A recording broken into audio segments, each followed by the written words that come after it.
The accounting profession is at a precipice in terms of the revolution of what's going to happen. And if you're a young person wanting to really lead the way in an industry via technology and data and insights, like there is no better profession. There's going to be an enormous amount of value created. The accounting profession needs to do a better job of selling what it is going to do to you as a young professional to get people interested enough to want to spend some time and make it a career. It's an interesting time where some people are going to do really well and some people are just going to close the doors and turn off the lights. So it's an interesting time of flux within the profession. Welcome to the Accounting Influencers podcast, going out to 40,000 accounting professionals in 153 countries. We are thrilled to have been on the air for 6 or 7 years now. We're continuing with a series of panels on the future of accounting and debating what is happening right now, making sense of the crazy challenges and changes taking place, and more importantly, what is the direction of travel and where are we going? I've got terrific guests with us today. I'm going to get them to introduce themselves in just a moment, and we will be answering some juicy questions, commenting on the challenges, and hopefully giving you some insights and hope for the future, all of you accounting people. Bobby, let me start with you. Welcome to the show. A little introduction, sir, please.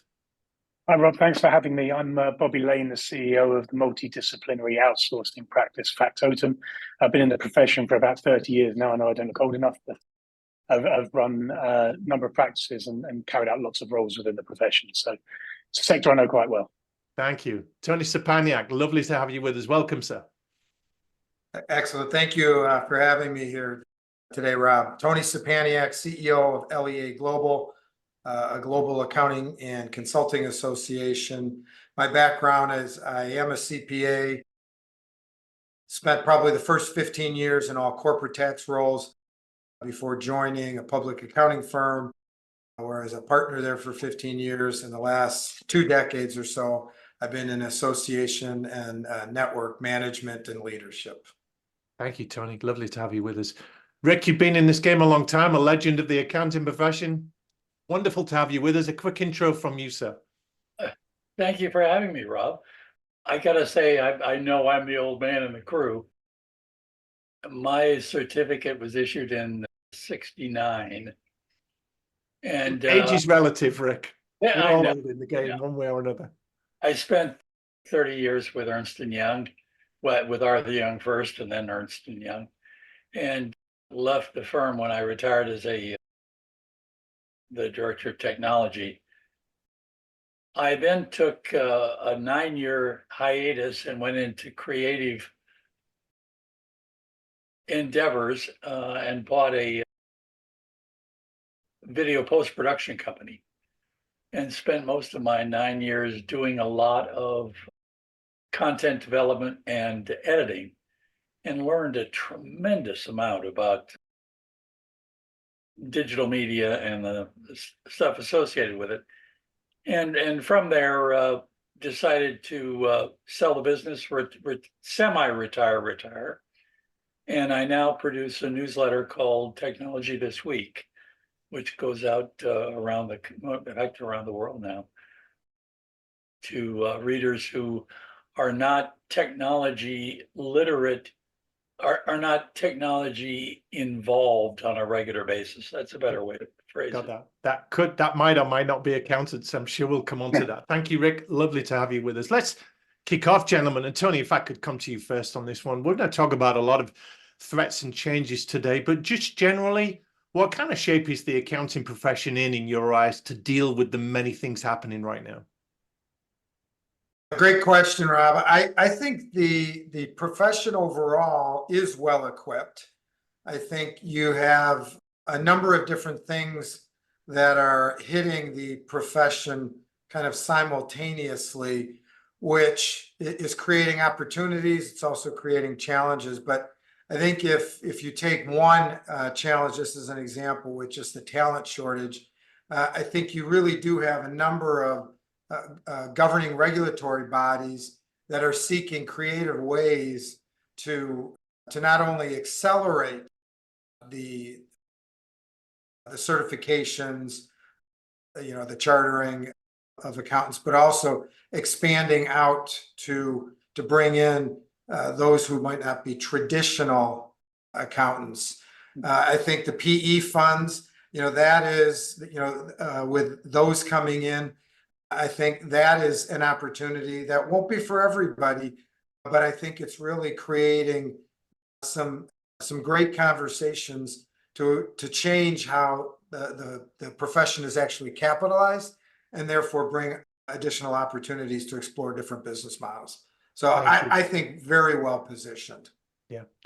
Randy, you're going to make it really hard for my editors to piece you in here like you were seamlessly here from the beginning, but I'm sure something came up for you. It's good to have you with us. I'm going to bring you in just a moment.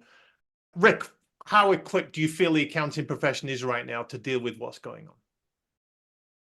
I look at it as a sandwich.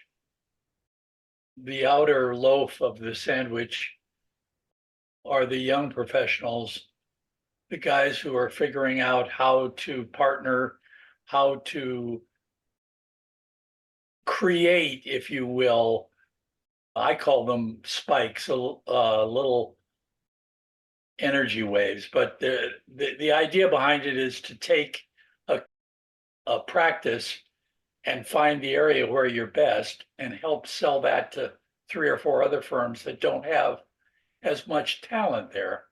And you end up creating these temporary but very solid business links. On the other side, in the center of the sandwich, is the group of firms, most of whom I would say senior partners are very close to retirement, and they're in a position where they just don't have they don't care. They don't care whether or not the firm actually gets into AI.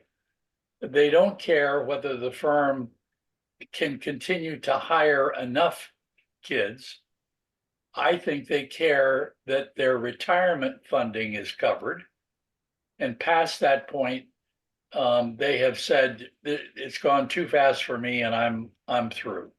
So I think there's a real dichotomy between some of the mid-sized regional firms, some of the larger small firms, I'll call them, and these boutique specialized run-arounders, I'll call them, who seem to find a way to make a very handsome living working with 10 or 20 other CPA firms throughout the year. Well, you called it out, Rick. Thank you very much. We do like this show to be controversial. Bobby, lots of changes going on. You never hold back with an opinion. What kind of shape do you feel we're in? Well, the UK accounting market's in a really interesting place at the moment because we're going through, and I've seen it many times before, we're going through one of the cycles where private equity or venture capital are very excited about the accounting profession and trying to consolidate. So they're swallowing up a lot of the mid-tier practices and trying to throw a whole lot of practices together to offer services and trying to look at ways of attacking the accountancy market. And we're kind of at that point where some of them have been around for a while and are starting to lose staff and lose certain clients, which has left an opening for some of those mid-tier practices that weren't sold to the consolidators. So we're in a really interesting position where one of them might get it right and really do very well. But the ones that don't are going to start losing clients and staff and leave an opportunity for some independent practices to be springing up and doing really well. So I think we're in a really interesting time. It's a time of transition. You've got some very interesting firms springing up with some younger practitioners that are coming into the market and doing some interesting things with technology. You've got some older established firms that I think genuinely, as we said, maybe don't care and are seeing out their practices and will just turn the lights off and shut the doors and keep going for as long as it suits them. So I think we've got some people trying to do some clever stuff, some people that don't care. You've got some large practices some large consolidators trying to buy up practices. So there's lots of things that are coming down the road. We know that there's lots of changes to regulatory frameworks, technology, to the provision of advisory services. So I think it's an interesting time where some people are going to do really well and some people are just going to close the doors and turn off the lights. So it's an interesting time of flux at the moment in the profession. We're going to hit some of those threats in just a moment on here. Randy, lovely to have you with us. Just give us a little introduction, Randy, and then I'm going to ask that question to you as well. Great. Hi, all. Thanks for having me, Randy Wootton.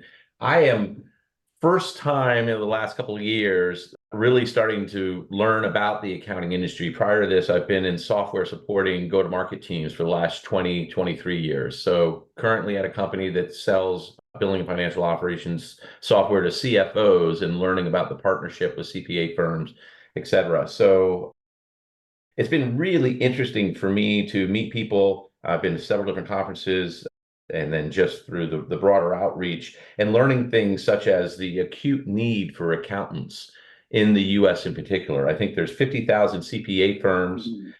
Latest data suggests that there's 1.65 million accountants today, accountants and auditors, but that's dropped by 20% since 2019, which is mind-boggling to me because everyone needs them. And so what's happening, I think, the gentleman that spoke earlier talked a little bit about the breakout in different tiers of accounting firms, and that's what I've seen as well. As a technology provider to the industry, what we find is a very small subset of accounting firms that are willing and able to embrace technology to rethink how accounting is done and the value of services that they're providing. So this whole idea of CAS, client advisory service, has been around for 30 years, but now it's really getting some teeth behind it. I think it's been very interesting to see who opts in and who opts out in terms of thinking about technology, helping them to build capacity and build capability. The other thing for us in particular, as a small company, we're about 2,300 customers, we're global, is that we've actually looked overseas for accounting capacity and capability, which again, I think maybe in the US a couple of years ago, they weren't as excited about embracing overseas talent. And we're finding the accountants, the CPA firms, and accountants in the Philippines that use US GAAP are just as good as the folks in the US. So I think there's going to be this tremendous shift in the industry in terms of how the people think about building accounting capability in their firms and accessing accounting capacity. Thank you, Randy. Well, let's get into the meat of it a little bit. We talked already at a high level of some of the threats that are coming in. Bobby, let me start with you on this one. Specifically, what would you say is the biggest threat to accounting as we know it? Who's going to eat the accountant's lunch, if you like? Well, I think if I go back maybe 5-10 years, and I was doing a lot of these talks and talking at a lot of conferences, and it was like a scene from Airplane where people were running through the corridors screaming that, you know, we're doomed, the world's ending, you know, the technology companies are going to take over our lives. And, you know, I was sitting there going, no, let's bring it, it's fantastic. But I think everyone was panicking that you know, technological advances and the software companies and the cloud-based platforms that were starting to do some of the automation was going to destroy the accounting practices. But I had a long conversation with long conversations over that period of time where we were talking about the ratio of where fees are being spent. So actually, if you look at a client paying $1,000 a month, you know, maybe previously 750, 75% of that was for processing and 25% was for CAS or advisory services or what it might be. Fast forward to now, that you're still getting those same sort of fee levels, but the emphasis has switched, and you're getting 75% being paid towards advisory services and 25% of it's for the processing. So the doom mongers and everyone that thought the profession was over, you know, 5-10 years ago when cloud-based accounting came in, were wrong. And I genuinely believe there's a threat that people are still seeing with AI, with machine learning, which will be thrown about a lot today, with the talent, with the lack of capacity. But the reality is, you know, we've been here before and things change, and the accountancy profession will adapt, and accountants will have to adapt to what the skills they have and what they can offer their clients. So it's about using their skill set, what they offer to a business. And really, you know, I'm going to talk a lot today about translation, and it's being the translator of numbers to businesses. And, you know, no matter what happens in the future, people will still want accountants, and there'll still be a need for accountants to explain what those numbers mean, to translate what the numbers mean, and to work with them. So there are challenges coming, but the accountancy profession I've been in for many years, and people on here that have been associated with for many years, have seen it all come before. And it's, you know, it will adapt. It's probably one of the most adapted professions in the world. Yeah.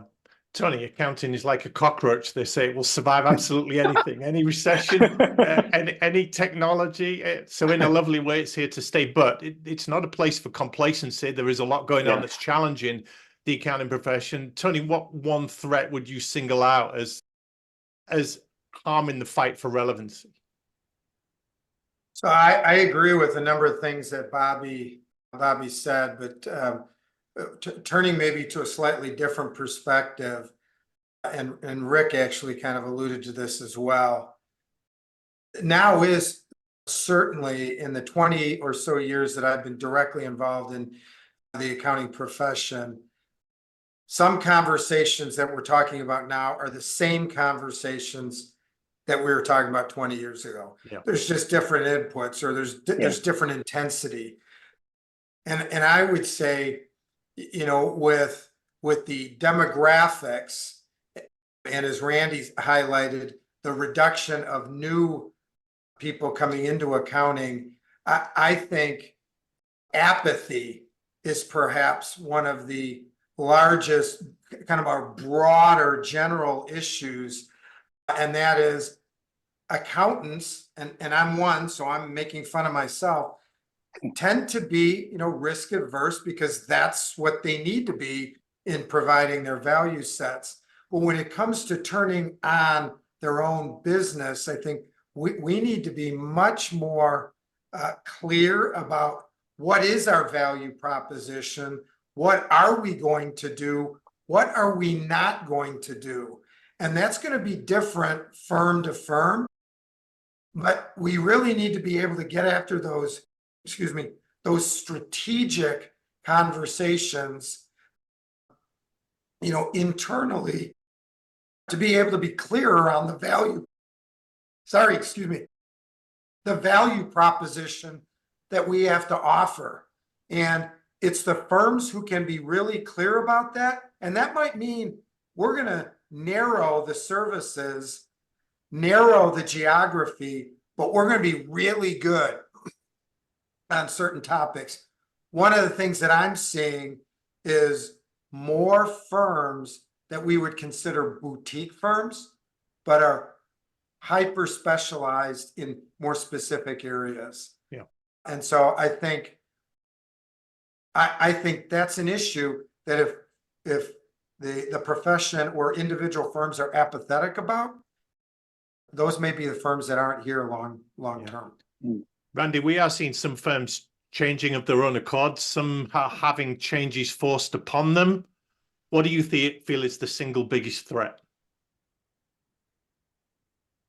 I think the gentlemen have been speaking about this is the relevance that you have to people like me. So I'm a 3-time CEO. And I would think when I think about accounting firms or CFOs in particular, it's almost like a Maslow's hierarchy of needs. First, I just need them to tell me about cash. And I think that one of the things we think about with accounting is it's a language unto itself. And so you need experts who speak that language, the language of finance. And as a CEO, you need someone next to you who's able to decipher, as someone mentioned, you know, what's happening, how do you do the debits and credits? Because it really, you know, even though I've taken accounting at business school, like I still don't get it and all the nuances. And you gotta be able to tell me what cash is, and you gotta make sure we pass our audits, because what I care about is getting financed and getting funded and staying funded, right? And so there's like that second level of Maslow's hierarchy of needs. I think the challenge is, I think it was Tony who said this, that accountants by nature, you want them to be risk adverse. You want them to be the one to help articulate, have you paid Randy, you want to go over and build that product, go into that market, you know, do whatever, hire all those salespeople. Are you sure? Like, do you have a replicable sales model there? Are you thinking about your funding model? And you need that counterbalance to the dreamers and the people who say, oh yeah, it's always possible. At the same time, I think the pivot for CFOs and accountants is, how do you move from the back office to the front office? How are you able to take control of the cash, compliance, dotting the I's, crossing the T, because that's just the base case, and step forward into the uncertainty? I think we turn to experts, CFOs, CPAs, and accountants because we want them to be able to opine on specific regulations and laws and make sure everything's in one socket. I think it's like going to a surgeon. You want them to be able to solve that problem. But now the biggest challenge, I think, for small firms in particular, is making that transition from back office to front office, to helping people understand how to run the business, from just overseeing the financial statements to stepping into operating metrics. Yeah. how to run the business. I think Tony was suggesting that. I have found that the people that are out in front, the accountant firms that we're working with, the BPOs, et cetera, are those who really understand, for example, SaaS operating metrics. And so I think, again, it was Tony or Bobby who said, focusing on a vertical and really understanding specific vertical, either by end market or by business model, will allow you to move forward faster as an advisor to CEOs. Yeah, thank you. Rick, I'm just thinking of how many accounting firms have made money in the pandemic. And it's almost like they just keep making money. It's absolutely foolproof, but there are some threats. What's the major one where you sit? 19 to 22-year-olds. I really think this profession could get literally macerated as a result of lack of interest on the part of very smart, digitally oriented college students who decide, instead of going for the certificate, want to be either a data analyst, they want to go into some form of either quantitative or qualitative AI stuff.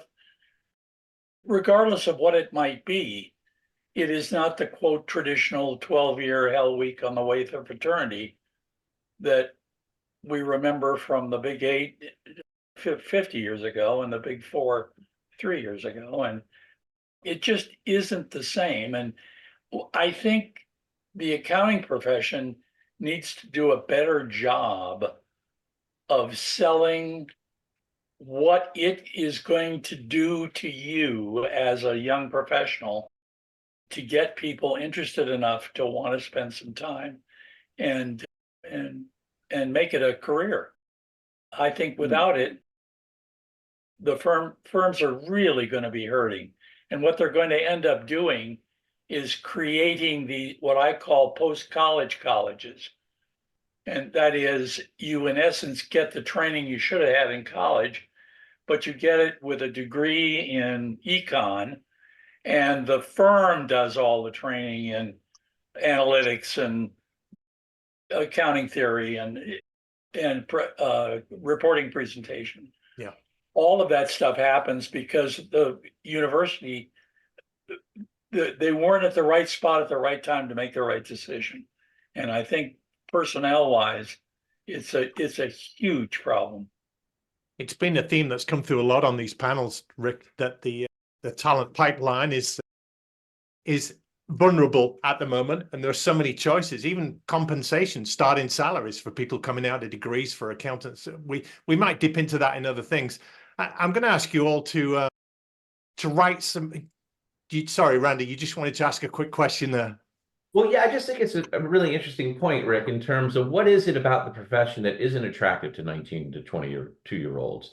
I mean, you think with the supply-demand challenge that the pay would rise to a level that would be compelling for people to want to take the role. And number two is, when I think about accounting, I think of it as being one of those professions that would attract people who are interested in a pretty predictable career path. And I don't think there's, not everyone wants to be a early stage tech founder, right? There are people like, look, I want to live in this town and I want to have a good job, and like accounting is very well regarded. So what is it about this generation or the value prop, do you think, that isn't resonating to attract more young folks into the profession? What you just said is the majority of the current interviewees are exactly what you just said. So we are getting those people. The real issue is that a lot of people look at this, what I'll call a success chart, and the line runs up to a peak where you get promoted to partner.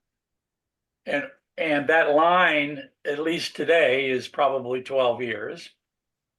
And they see that as an option against 3 or 4 other options where that peak becoming, let's just say, analytics, working for a healthcare company in analytics. First of all, they're going to start making probably 30% more money than they would have with an accounting firm to begin with, and their success peak can come a lot quicker in their career. Mm. So those are the people that are really going to make a difference, I think, in the profession, and losing them is tougher. So I'm going to let Bobby and Tony come in on this, but Randy, does that answer your question a little bit? I think so. I think what I'm hearing from Rick is, look, there are a lot of people out there that like numbers. There are probably fewer people that are going through college today that are actually able to manage the math.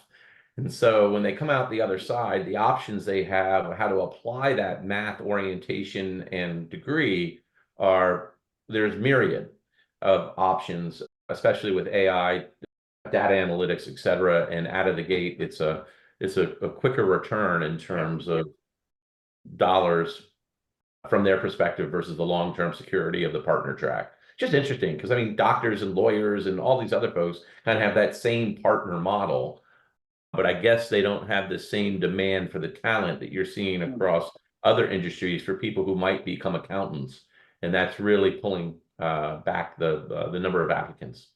Well, let's stay here for a moment, Bobby. It's interesting. Well, I've got a son who's currently doing his accountancy exam, so he's 24. So he went in when he was 21. And interestingly enough, a lot of his friends who are their age, I think about half a dozen of them have all gone through to do it as well. So we seem to have gone full circle, and there's a generation now that are behind my generation, I suppose, that are now saying actually they saw what their parents were doing and their families were doing, and they could see now that there is a career path there. And I think part of it as well is businesses having to accept that, whereas, I went into the profession how many years ago now and wanted to go through and progress the part and stay with the firm through my entire career.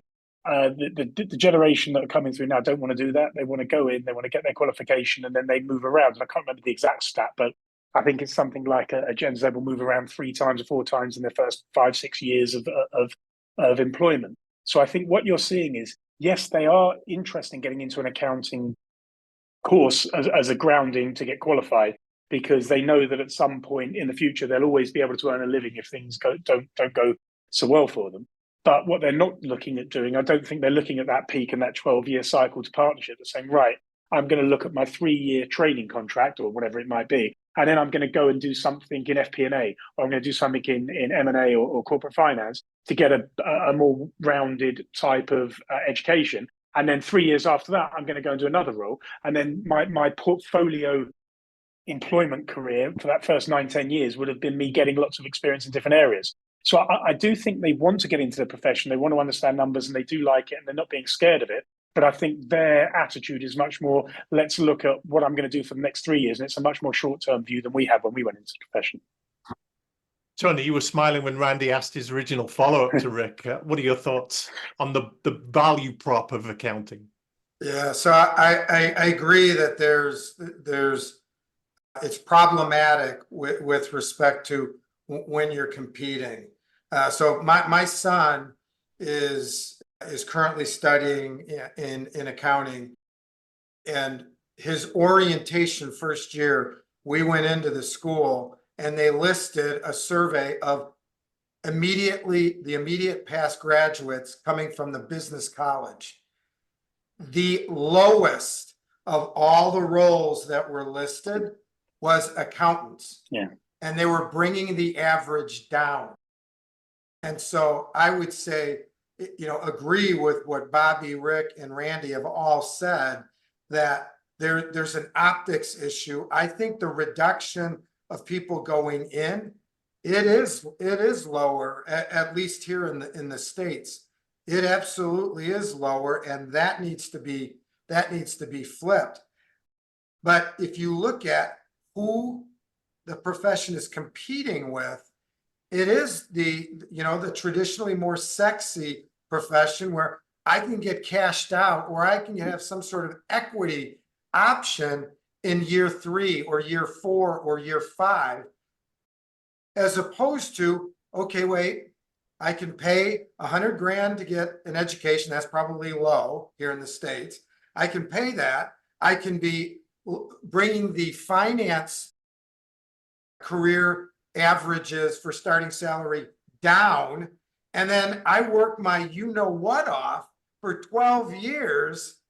And then maybe I'm going to get an opportunity to get an equity position in an organization. And oh, by the way, I'm still going to be working just as hard, which I get that there are some dynamics at play with the younger generation. I mean, you think about it, they're more short-term oriented, which I think Bobby said, but you think about some of the topics outside of the accounting profession that are really driving them. We talk about global warming. We talk about, economic crisis. We talk about, the political, disparities that we have. Gosh, there's not a whole lot of rosy long-term thinking, just generally. So they're going to naturally be short-term oriented. And so part of that is all driving to this perception in terms of going in. But once you're in, wow, I'm working really hard, and I'm getting less than my friend who happens to be in other professions. Randy, I will make one point. I don't think that dynamic is just accounting. I think that dynamic plays across other professional services, because we've seen it just locally with our own medical staffing and doctors, having challenges as well. So yeah, good topic, Rob. It is really interesting, this idea of the value exchange and what different generations feel in terms of what are they putting in versus what they get. So it sounds like the accounting profession has a marketing challenge. One, they got to broadly get out and sort of make themselves sexy. I think that AI, honest to goodness, guys, this is where I am. I was CEO of a first generation AI company. It was all about logistic regression analysis and the power of the models. Right now we're in wave 2, but I think what AI is going to be enabling accountants of the future to do is going to radically transform what people see in the profession, but the profession needs to embrace it and advertise it, so that you're not, this isn't last year's or last generation accountants where you got to dot I's and cross T. That gets done by the machines. You're there to do the quality check and then also drive the insights. I think people are willing to pay for insights. Like, as a CEO, I'll pay $2 million for a McKinsey contract. $2 million. Like, think about, as an accounting, if you were able to be that strategic advisor on a regular basis, what your fees could be tied to value versus time and materials. So there's something about the business model that needs to change. There's something about the story they need to tell. And there's something about the talent that they attract and develop that is going to, someone mentioned, I think it was Rick, like, the accountants will survive. At the end of the day, we do need accountants, or the accounting profession to enable business to function. However, what they do, how they do it, I think is going to change radically. I think it's going to be pushed forward by some of what we've been chatting about. And I think there's an economic model that has to change so that the value exchange is different than what it probably is in the current partner structure as you outlined. I think Rick said something really interesting before, which is, and I think we're in this step change period, because you've got a whole load of firms where people are seeing out their careers and don't want to introduce technology. Yeah. You've got some younger practices that are springing up that want to introduce technology. So until you get to the point where, the old-fashioned firms have dropped off and the new firms are taking over, and everyone's happy to adopt AI, you're still going to have that period in the middle where it's not going to drive forward and realize all the potential it can.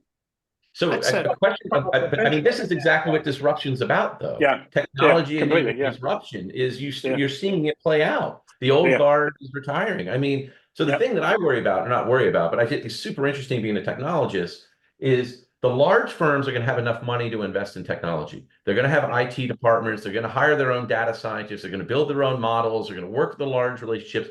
And I think in some ways they're going to continue to maybe increase consolidation and move the industry forward on that front. The challenge is, how do you take the small sole proprietorship type firms and give them the tools to compete with big guys? Because they're not necessarily technologists. And I think that is interesting, the has and the have-nots, as the old folks sort of retire out. How that dynamic is going to play out is going to be really interesting. Let's stay with this for a moment. I'm going to bring Rick back in. We're talking here really about the brand of the profession and how attractive it is to young professionals. If you had a budget to brand, market the accounting profession, change it, maybe a magic wand, Rick, where would you start to change this debate? Well, I think certainly a piece of it has to be at the professional level. And I was just going to comment from our earlier discussion. The profession has just recently completed a 12-year redo of the CPA exam to make it relevant, to make it current, to make it. There's not a single mention in that entire exam about let's see, what would be a good way to phrase it? What do they call these young guys now who phrase the expressions that go into the AI? Prompt engineers. Prompt engineers. There is no such thing as prompt engineering from an accounting perspective. We haven't even gotten close to that yet. You know, we just finished getting rid of a huge section of the legal piece just to bring in technology. And I mean, we're so far behind as a profession. The difference between where we are as a profession and where the medical profession is as a profession is staggering. And it's staggering because in the medical profession, you don't have a choice. People just die if you don't get it right. And here, they just fade away, or that, you know, whatever it's a far less presumptive kind of problem. And so from the perspective of how could you market this and get it to people that, you know, that you think would really care to become part of it, it's got to start at the profession itself. And, you know, if I had to guess, I would guess 2 or 3 things are going to happen. And I always ended I did a talk for 30 some years on the future of technology and where it was going for the accounting profession. And I'd always end with 4 or 5 predictions. Well, we're going to come to some predictions later, okay. Rick, if that's okay. If I'll save it. Great. Tony, quick rebrand of the profession for you. What would need to happen to have all kinds of people banging at the door of a career in accounting? Yeah, I think it's really kind of a restatement of what the opportunity is. And that is really kind of separating out the business ownership, the entrepreneurial aspect, and the getting the work done aspect. Because all too often it all gets combined and lumped together. And that is a fundamental change in the individual firm business model, to be able to then say, hey, maybe there's opportunities to be able to find some of that financial incentive reward sooner. And so I certainly know that some on the panel here, you know, would know with some of the ownership, the employee stock ownership idea that has hit a few firms, you know, that may or may not be, you know, the end all be all. But what it does signify is we need to look differently at how we accelerate the treatment of people coming in as part of the equity piece, if you will. Because human nature is you have a financial incentive in the form of equity, your motivations are different.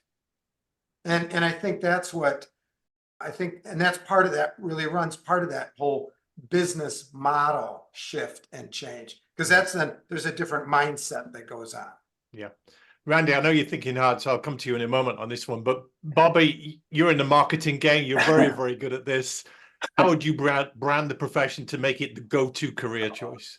Well, look, I think, let's be honest, professional services practices are probably amongst the worst at marketing themselves in the profession, because we don't like talking about it. And go back, 15, 20 years when I set up my last practice, that's over 20 years ago. I said, right, we're going to go and tell everyone who our clients are. And they thought I'd gone mad. because practices didn't used to not want to tell anyone who their clients were, what they did, what services they provided. Oh no, we can't tell people in case they steal our clients. And I was saying, well, actually, if you're not doing your job, if you're doing your job right, they're not going anywhere. So you shouldn't be, and you need to tell people where you're doing a good job. My marketing team spends a lot of time with professional services practices and particularly accounting firms about how to brand themselves and talk about what they're doing. And I kind of use the analogy, I work with a cleaning business, which for years had the perception of people with their heads down toilets, cleaning them out and sweeping the floors. But now they're using nanotechnology, robots, AI, some incredible technology, and some people are, using remote controlled machines to clean things. It's actually quite exciting and quite interesting. The accounting profession is exactly the same. The perception has to change. I think the marketing is around the perception, which is how it's moved on from adding up and producing numbers and doing audits.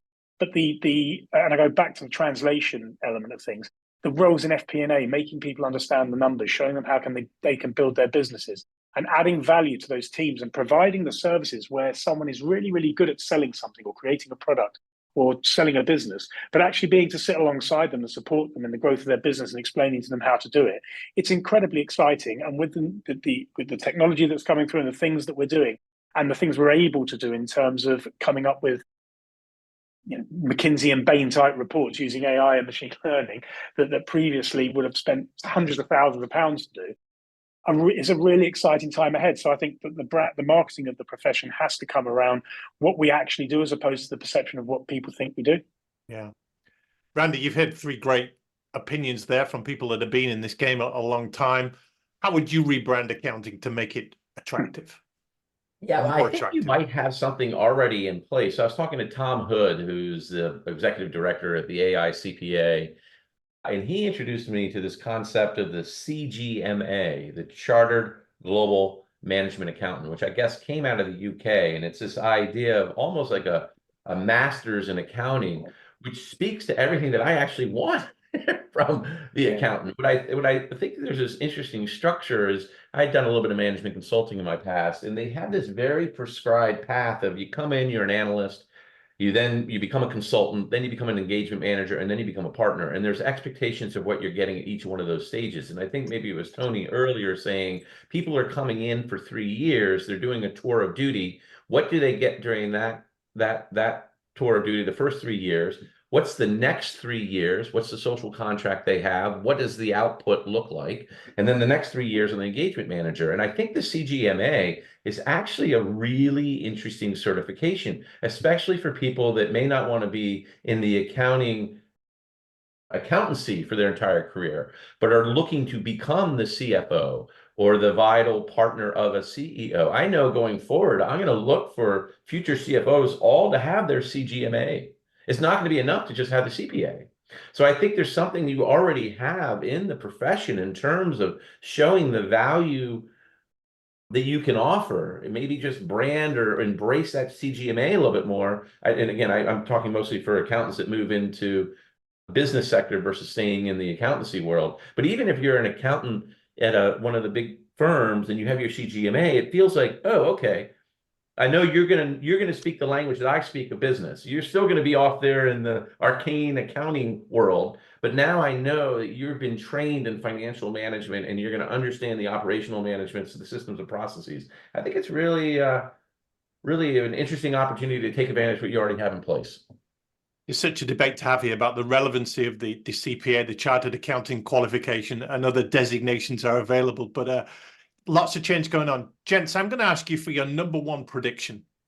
We are talking here about the future of accounting. We've debated a lot of the now. We've hinted at what is coming up, but we know that times are changing.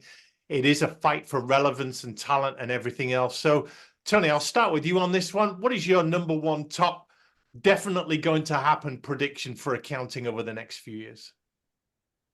Yeah, change will come to the profession. And so then you say, okay, well, where specifically? I think and we've mentioned some of this already.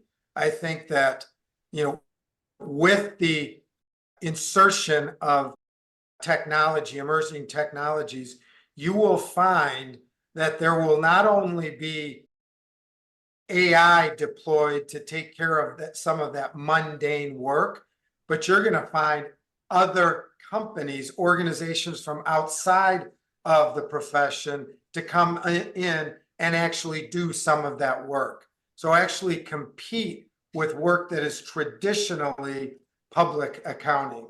And so I think the impact of technology and AI will have a significant shift in what accountants do in the accounting profession, but then also what people, clients will expect from the profession going forward. And it's not going to be just debits and credits. Yeah.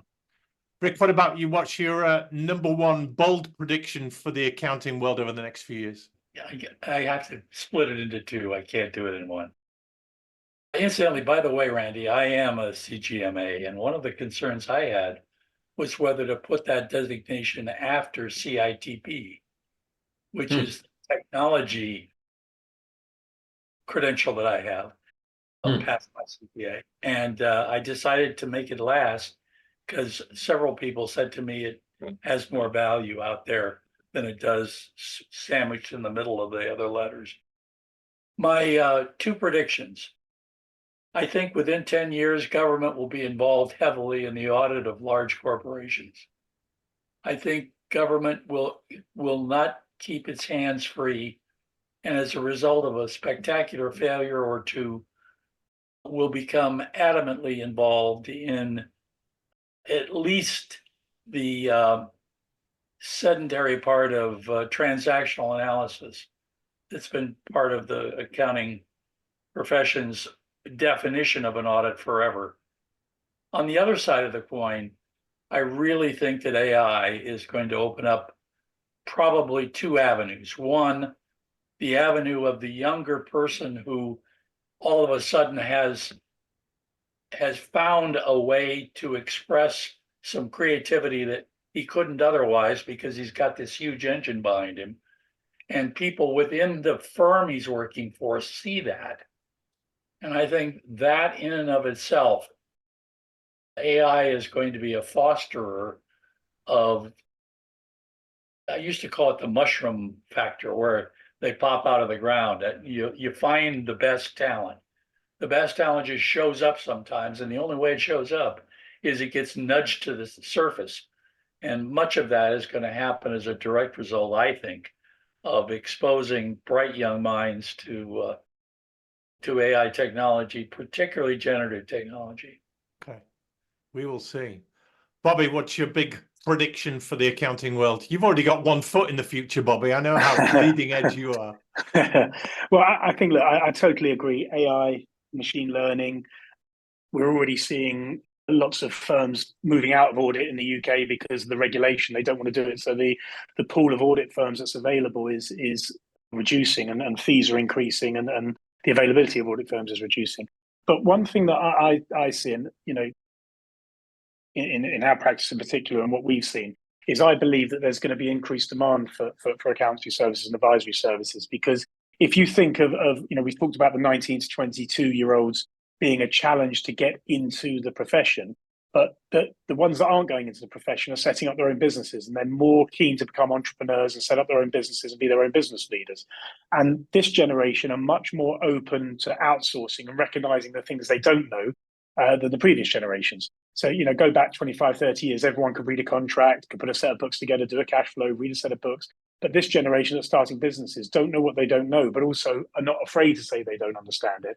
So, when I speak to some 18, 19-year-olds and I'm asking what they want to do with their lives, and I want to be an influencer is what normally comes out, which is great. But then when they start going down that route and they start making a lot of money, they don't know about sales tax, and they don't VAT, and they don't understand about limited companies, don't understand about insurance and what they should be doing bookkeeping wise. So there's a whole generation of entrepreneurs that are coming through that are going to need the support of accountants. And what we did was recognize that and built this multidisciplinary outsourcing practice, which said to a business, look, you know what, as you go down your journey, there's going to be gaps in your back office, whether it's accounting, marketing, HR. we can help you plug those gaps. So I think what's going to happen over the coming years is we're going to see a lot more entrepreneurs coming into the business world with their own companies saying, we need help. We don't know what we don't know.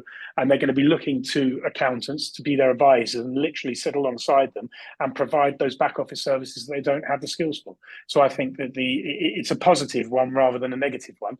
I think that there's a lot of opportunity for firms if they can embrace all the things we've been talking about, such as AI and machine learning, and automate processing and automate certain areas and become those translators of the numbers. There's going to be some fantastic practices springing up over the coming years.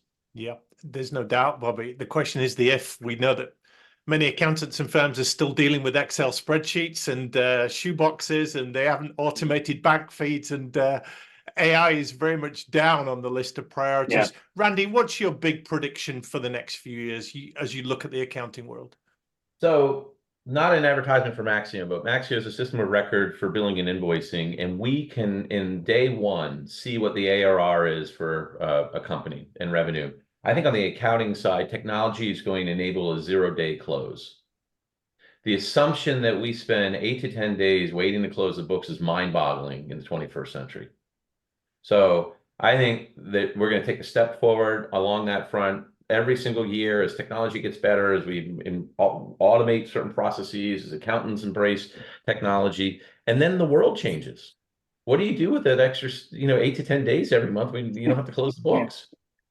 You're able to create space for the strategic insights, like the ability to look at data to help inform your go-to-market strategy, your pricing, your packaging by segment, by region, by customer. Understand if you launch new packaging and pricing, what happened to your win rates? How did it impact your churn rates? Like, that's the goal. Zero-day close. So at the end of the month, the books are closed. You sort of do your QA checks. You give the records to your CEO on day 2, and then you talk about, okay, what's happened and what's next. Well, gentlemen, this has been terrific. We've not covered everything we planned to, but we've covered a lot more than I hoped we would in terms of how deep we've gone. And thank you for that. I'm going to ask you to leave our audience with a few words of hope, some final comments about why we should be excited and positive about the future of this profession. Bobby, let's start with you on this. What gives you the most hope? Well, I think I told my son to get involved, so I think there's still a future for the profession. So I think, look, I don't think there's actually ever been a better time to be an accountant than now, because we're moving ahead with technology. There's some exciting things that I think the profession is progressing further and at a pace faster than it ever has previously. And we've had some technological changes that have come in the last 10, 15 years, such as cloud accounting and automation of processing and invoices and bank feeds you mentioned before, Rob. So I think now's a great time to be in the profession, because if you can embrace that, automate the processes, automate as much of the routine processing as possible, then the profession becomes you adding value, giving that advisory services to the clients and helping them build their business and really adding value to a client relationship. So I think now's the time that accountant-client relationship is going to change permanently and for the better, because it's what it should have always been. Great words. Randy, final thoughts from you. Why is this a good time to be in the accounting game? Gosh, to the conversation we've been having, I think the accounting profession is at a precipice in terms of the revolution of what's going to happen. And if you're a young person wanting to really lead the way in an industry via technology and data and insights, like, there is no better profession. There's going to be an enormous amount of value created. So if you can create one of these client advisory services firms focused on a specific niche where you become an expert, not only do you make a lot of money, but you become, an influencer on LinkedIn and you start writing articles and stuff. So I think for someone that is a little bit extrovert, a little bit interested in data, really wants to be a smart person to their clients, it's a really interesting opportunity. You don't have to do the indentured servitude of 12 years. Yeah. Tony, you're dealing with a lot of progressive, innovative firms at LEA Global. What makes you so excited about what's coming up? So I think one thing to recognize is, in particular with the accounting profession, we are beyond the point of whether change will happen. Yeah. The conversation is now when and how. And so that means that all of the headwinds that we're experiencing, the rough seas we're trying to navigate, are really creating opportunities in a number of the areas we talked about: technology, regulatory oversight, new service creation, opportunities, relationship opportunities around clients and people, and having really an impact on how they move forward with those, all kind of help people innovate and drive change in all of those things. This creates an energy and an excitement for not only accounting people or accounting oriented people, but for people who really see this is a dynamic area, profession that has accepted the change and is looking for people who want to do more than the T accounts and crossing the T's and dotting the I's, but really come in and be real entrepreneurs to help solve problems and create value. That's exciting. Yeah. Rick, they've set you up nicely. I've left you to have the last word here. You've been a servant of this profession for many years now, and you continue to be an advocate for why this is a great game. Just put that into a few words for us about why it's an exciting time for accounting. Part of it, I think, has to do with the fact that we do have a cadre of individuals in their 40s and 50s who still have a tremendous career ahead of them yet. The extent to which we can motivate those people to figure out how to bring along the young, bright, educated talent that we're trying to hire is where I think the biggest opportunity for gain is. I'll give you an example. You remember the old joke, or you may not if you had, but one of the things we used to do in an audit was write a management letter at the end of the audit that told things that we thought ought to be better. And one of the things would always be, make sure you write all the petty cash vouchers in ink. Like that was some important, you can really get a lot of revenue out of that particular line item. I remember in my first year working on a client, PSA Airlines. I don't know if you remember Pacific Southwest, but they used to run an airline on the West Coast of the United States with the most unbelievably beautiful flight attendants, then called stewardesses. And all they did was go from San Diego to LA to San Francisco. One of our guys on the audit said, they go from San Francisco to LA on the hour, and they go from LA to San Francisco on the hour. Do you realize if they went on the half hour, they could save a $40 million aircraft? Yeah. Well, now, exciting. Anyway, my point is, those people that come up with things like that are the people that are going to keep this profession healthy and prosperous in the future. We just need to find this corral to get them in and make them feel like they can practice in their own manner. Got it. Thank you, Rick. Thank you, all of you, for your passion, your insights, your advocacy, and for your candor today. It's been a wonderful discussion on the future of accounting. We really appreciate it.